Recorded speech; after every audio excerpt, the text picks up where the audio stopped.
Update. My wife went out last night and didn't come home until this morning. Original post. This is horrible. I'm furious right now, but I'm also depressed as heck.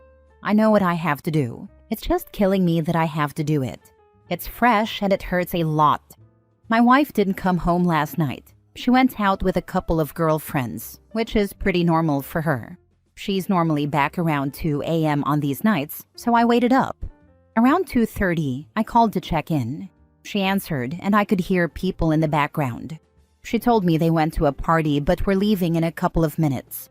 She wasn't home by 3, so I texted. It delivered, but no reply. Around 4 a.m. I called again. It rang a couple of times before she sent me to voicemail. My wife finally came stumbling through the door at 6:47 a.m. this morning. I know the exact time because I was worried. She was wearing a dress she didn't leave the house in, with mesh leggings I'd never seen before either. The leggings had clearly been torn, and her makeup was smudged. My heart sank when I saw her. My immediate worry was that she had been assaulted. She only shook her head no when I asked her that. I asked her what she had been doing then. She only said that I knew what she had been doing, and that kind of confirmed what the voice in the back of my head had been screaming since she walked in. My wife cheated on me last night. I asked her who it was. She shrugged almost casually and said it was somebody they met at the club. She went back to his house and hooked up with him, then Ubered home. She then said she didn't want to fight and just wanted to sleep, so that's what she did. She's still asleep now and didn't even take a shower before passing out. Suffice to say, our relationship is over. We don't have any kids, and we rent, so it shouldn't be an extremely complicated process. I keep trying to reason myself out of it, pretending there might be something to salvage here. I've always maintained that cheating would be a red line for me, though. I think I need to stick to that now. Now for the top advice before reading the updates. If cheating is your deal breaker, and it's a totally reasonable one, the deal has been broken. When she wakes up, she's going to give you the whole song and dance, that she was drunk, that she loves you, etc., etc. But the truth is, she broke your trust, and your heart, and your vows. Stick to your guns, and leave the woman who doesn't respect you enough to stay faithful. Thank you. I don't know why it helps to hear it from another person, but it really does. I honestly don't know that I want to hear her out right now. It's not like I'm going to believe anything she tells me anyway. Also, drunk or not, it doesn't sound like by the interaction you two had, she cared one iota. She didn't even try to hide the fact she cheated. You keep trying to reason yourself out of it because this just happened and you're still in shock. The feeling of betrayal is still going to be there when the shock fades, so don't let yourself humor her now. Also, just to be 100% safe, I'd recommend an STD screening. This might not be the first time she's done something of this nature. I really don't think she's done this multiple times. If she had, she'd likely have come home and told me right away anyways. She's always been the type of person who can't keep things bottled inside. I will get tested though. It can't hurt, though I am a little scared of needles. You didn't think she'd do it the first time either. It doesn't hurt to be safe than sorry. If she's done it once, you would proceed in the assumption she's done it before, especially given her attitude. Mini update. Alright, things have happened. I am no longer at home. I left. I wasn't able to get the day off work today though, so I'm writing this on my lunch break. It's been a struggle keeping myself together today, honestly. I've had to sneak off to the bathroom twice to cry. Things rough, dude. I'll post something more detailed later on. Because holy freaking crap, there's a lot. I'm exhausted. I've only slept about 4 hours total since this all happened. Does anyone know if I should post the actual update in a new thread, or just update the one I already made? It's gonna be a lot of text, probably longer than the first one by a bit. Also, to the woman who felt compelled to send me a topless picture, thanks, but also no thanks. My heart just isn't in that sort of thing right now. Now for the first full update. Me again, folks. I'm sorry I didn't get around to this sooner. I wasn't able to get the day off work yesterday because my boss kind of sucks. I was a complete mess at work yesterday though, so I was allowed to take the rest of the week as vacation, thankfully. I think I went through all of the stages of grief while my soon-to-be ex was sleeping. I wasn't expecting my post to get any attention at all. I just figured I needed to try to talk to someone about it because I was not in a good headspace. I made the post in the morning, and by noon she was still conked out in the bedroom. I had processed things a bit more, and I had a rough plan in my head that I was starting to set in motion. I made a short list of questions I wanted answers to, gathered up all my important documents, laptop, etc. Then I went into the bedroom and started packing myself a suitcase. I know a lot of folks wanted me to kick her out. I did consider it, but honestly, I'm not overly attached to this place. We just rent, and I'm in a lucky enough situation to be able to say that paying half the rent for a few months isn't going to financially end me. It'll sting a little bit, I won't lie. But I'll make it, and I feel like being around this place is only going to remind me of her anyway. I need to be looking forward, not back. She ended up waking up about halfway through me packing my suitcase. There was momentary confusion as she looked around the room, then she just started bawling. Maybe this is awful of me, but I didn't bother comforting her. I told her I had the screenshots of her Uber and text messages from her phone, and that plus her confirmation was enough that things between us were completely done. She didn't answer me and just cried louder. I debated trying to continue the conversation, but I decided to just pack the rest of my suitcase and head back out to the living room until she came out. When she finally left the bedroom, she sat next to me on the couch and asked me if we could talk things through. I told her as calmly as possible that wasn't how things were going to work. I was going to ask questions. I wanted honest answers. She told me she'd be honest, so I proceeded. My voice was shaking the entire time. It was taking everything to hold it together, but I kept going. Was this the first time she had cheated? She started crying before she answered that, then told me no. She had cheated on me multiple times over the course of our relationship. It was, and I'm going to use her words exactly here, just sex, a way for me to let off steam. None of it ever meant anything. I wrote a comment shortly after making my post that all the love couldn't just fade away in one swoop. Well, it can. It hit me right then that I wasn't dealing with my wife. The person I was married to literally wasn't in the room. This was someone different. She refused to tell me exactly how many times she had cheated, just more than last night. Had she used protection? No hesitation from her before she nodded her head emphatically. She seemed surprised I'd even ask that. I'm still going to get tested just to be safe. I did some research into timing, and I'm going to look after it. Were her friends also cheating on their spouses? Yes and no. I tried to get her to tell me which of her friends were cheating so I could get in contact with their spouses. She probably should have, because her refusal led to me messaging pretty much every romantic partner of her girlfriends I could find on social media. There are a couple I don't know or couldn't find, but I did my part. Why did she do it? This was the answer that gutted me the most. I'm going to use her exact words again. I need to have sexual variety. I told her that it's not like our sex life is dull, and she clarified, it's not the same as something new. I didn't even have a response to that one. I had expected something about me working too much or not supporting her emotionally. Nope, she just hooked up with other guys because she felt like it and wanted to have some fun. When I didn't respond, she started asking me about counseling and therapy. I reiterated that our relationship was over. I'd be leaving. What she did next disgusted me. My ex actually tried to have sex with me. She put her hands on me and started trying to take off my clothes. I felt like I wanted to vomit and pushed her away after a couple of seconds. She just kept telling me that she would figure out a way to fix it, that we would work through it together. I told her there was no way, and she started bawling again. She went to the bathroom and locked herself inside. I was just sick of everything at that point. I called her mother and told her what was going on. The full story too, the cheating, the questions I had asked, and the fact I was leaving. I've always had a good relationship with my ex's parents. They both decided to drive to town, which is about an hour for them. Once I knew someone was on the way, I just grabbed my things and left. Her waterworks in the bathroom were just annoying me because it felt hollow to me, especially given the answers to my questions. I ended up packing another bag before I left and took all the things I could think of that I felt sentimental attachment to with me. I found a parking lot and sat in my car until I was able to get in contact with a buddy for a place to crash. I tried to take a nap, but I was running on way too much adrenaline.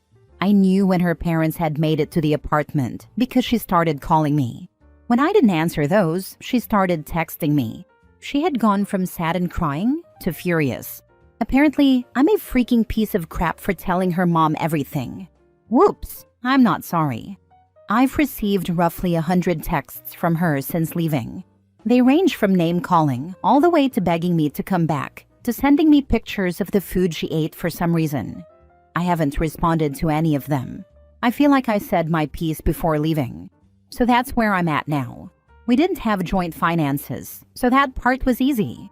I canceled all the subscriptions that go to my credit card just to be sure and changed all my important passwords. I'm crashing on a friend's couch for the next bit, but I've got some feelers out to some short-term rental places until I can find something more permanent. I've got feelers out for a divorce attorney too. A coworker of mine had a recommendation, so barring something better, I'll probably go with them. I also wanted to say that I was shocked by how supportive everyone was, and thank you for that. Truly, from the bottom of my heart. It isn't easy for me to talk about emotional things with people close to me. This was an invaluable venting place for me. Thank you all so much. Glad you had the strength to get out of there and not put yourself through more of your ex's BS. I find it funny that she started crying now. Seems like a complete flip from how heartless and cold she was to you when she first came home. Good riddance, and good luck to your future OP. I honestly don't know if she was crying because I was leaving, or just because she was caught and the little universe she had built for herself was crumbling. I'd like to think she cared I was leaving on some level, but her response to the whole thing does make me question. I'm looking into therapy, but as weird as it sounds, I want the anger to fuel me a little longer. The crying was the same reason a child cries when it gets caught with its hand in the cookie jar. The way she responded and acted, and her reasoning behind all of it, tells me she didn't care. She just cared about getting caught, and that this will change her way of living. None of it ever meant anything. That line that so many cheaters use perfectly illustrates how selfish these people are. I read several cheaters posting online using that same excuse. I don't know, maybe there is some truth to it. Maybe in the moment, they aren't thinking about their spouse. It still doesn't change the decisions they make to continually mislead, but maybe it's not an outright lie. To them, it didn't mean anything. And the bit they say not with words but actions is that, neither do you. Final update 4 months later. Hey folks, I'm happy, I guess, to say that this will be the final update to what has been probably the most difficult chapter of my life. I've felt an immense amount of support from the community here from my initial 2 posts, so I wanted to give a short update. Bottom line, my ex and I both signed the final papers for our divorce this week. It feels kind of surreal to think about that still. About 2 weeks into everything, she got resistant. I cut her off entirely, and she refused to return my attorney's calls for a little while. Eventually, things got back on track. As for the infidelity itself, I don't have a ton more details to share with you. We did a short mediation, and by that time, I didn't feel there was any remorse on her end. I've talked about that a lot with my therapist. I'm in therapy, by the way. It still hurts that someone who I thought loved me could have apparently cared about me so little, but I'm working through it. That's really all I've got to share. Thanks again, everybody, for your advice and support. Good for you. I know it's hard, but now you can move on to the next chapter of your life. It feels like a massive weight off my chest, at the same time as I'm absolutely terrified for what comes next. I'm excited, though. Congrats to you. Did you have any communication from her parents at all after the initial call? Also, well done for letting the other partners know. I did talk with her parents a few more times. Nothing too long or in-depth. It seemed they were as surprised as I was, and didn't really know how to handle their relationship with me given what was going on. Did any of the other cheaters your wife was with face any consequences? 2 other relationships ended because of all of this. I spoke briefly with both the other guys, and they had both found out what I had in different ways after I tipped them off to it. Awful situation, but better for all of us in the end, I'm sure. Last story. My soon-to-be ex-wife came out as a lesbian, and I'm not allowed to be angry. I, 31 male, was with my soon-to-be ex-wife, 30 female, for 10 years, married for 6. We met in university, and I moved with her back to her home city after graduation. Just 3 weeks ago, I came home from the gym to find her sitting at the table with a packed suitcase. She tearfully confessed to me that she had been seeing someone for a couple of months, and in doing that, she had realized she was, in fact, a lesbian. She said she was leaving me because she no longer wanted to live a lie. I stood there in complete shock, not even knowing how to react, as she said farewell and walked out the door. It took me a few minutes to process what had just happened, as my life crumbled right before my eyes, and she was gone by the time I was able to try and follow her out the door. I blew up her phone with calls and text messages, just because I felt like the least she could do was talk. Eventually, one of her friends picked up and told me, "She can't talk right now." I'll admit in hindsight that there were signs. We'd always had some issues with our sex life, and it was getting worse toward the end. There was emotional distance between us, and we had quite a few rough patches. I'll also admit that I wasn't the perfect husband, but I was never abusive or mean toward her. I did my fair share of the housework, was romantic, and put emotional effort into the relationship. This woman was the love of my life, and I'd be damned if I wouldn't have fought to the bitter end to make our marriage happy. But sadly, none of it mattered in the end. I failed at a marriage that was doomed from the beginning, and it cost me 10 years of my life and most of my 20s. What baffles me the most about this whole situation is, how could she not have known this whole time? I was aware that she was into women. She had dated women before meeting me, and her friends and family are very open-minded. She has a queer cousin. I can't honestly think of any reasonable explanation. I feel like I've been deceived. The worst part is how this is playing out with all our mutual friends, pretty much all of whom were her friends first. The very next day, she made a long-winded post on Instagram describing her coming out story, for which she received an endless stream of likes and comments telling her how she's so brave for living her truth. Most of her friends have outright stopped talking to me and removed me from social media, except a few who have called and stopped by to check in on me. Even then, though, every time I try to vent to them, I'm met with some variation of, "You didn't see how much of a wreck she was," or now, think about how difficult this is for her." Like, what the hell? I'm the injured party here. It wasn't my choice to knowingly enter a marriage with someone I'm incompatible with. I'm a human being with emotions too. Anyway, thanks for listening to my little rant. Now that the initial shock of all this is over, I guess all I can really do is pick up the pieces and figure out my next moves. You are allowed to be angry, regardless if she was figuring out if she was bi or lesbian. She had an affair, she lied, she betrayed you. She could have figured it out without having you on the back burner. She was selfish. Literally this. I'd also like to add, because he asked, that I have outed 2 of my friends to themselves. One is now a bit more gender fluid, and the other spent her college years proving me right. I say all that to say when I told them, they both had the same reaction. "What do you mean I'm gay?" And then I explained, and they sat in silence for a bit, and that's life. But important info, I'd known each of them for nearly half a decade at that point, and that whole time, they were oblivious to where their own heart, eyes, and sometimes hands lingered. Haha. Also, you're allowed to be angry. Anyone who says you can't be has either A, never been cheated on, and or B, never watched the love of their life discover they are not their partner anymore, or had the life they built implode with no hope of piecing it back together. Good for her that she gets to be open, but if it comes at the expense of your joy and relationship, that's a detriment.